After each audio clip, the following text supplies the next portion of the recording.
আমার নাম মোহাম্মদ শওকত ইসলাম সিফাত। আমি গাজীপুর বন্দর মাধ্যমিক বিদ্যালয় নবম শ্রেণীতে বিজ্ঞান বিভাগে পড়ি। আমার বাবার নাম মোহাম্মদ বশির পেদা। আমার বাবা একজন কৃষক।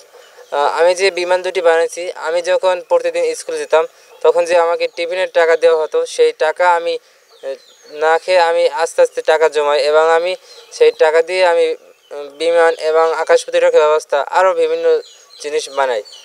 আমার তৈরি প্রথম বিমান হচ্ছে MiG-29। রাশিয়ার তৈরি যে MiG-20 যুদ্ধ বিমান রয়েছে, MiG-29 যুদ্ধ বিমান রয়েছে, একেবারে সেটার মতো সেম করে আমি মডেল তৈরি করেছি। আর আরেকটা হচ্ছে F-22 যুদ্ধ বিমান। সেটা হচ্ছে আমেরিকান তৈরি যে যুদ্ধ বিমান রয়েছে F-22, সেটার মতো একেবারে সেম করে আমি F-22 যুদ্ধ বিমান তৈরি করেছি। আমাদের এই যে আমার যে আকাশ প্রতিরক্ষা ব্যবস্থা, যদি সরকার যদি আমাকে আমার যে আকাশ প্রতিরক্ষা ব্যবস্থা, এটার রেঞ্জ খুব সীমিত। এটা এটা অত পাওয়ারফুল না। সরকার যদি আমাকে সহযোগিতা করে তাহলে এটা আরও বড় করে উপস্থাপন করতে পারবো এবং আমাদের আকাশ সীমাকে আমরা শত্রুপক্ষের হাত থেকে রক্ষা করতে পারবো। আর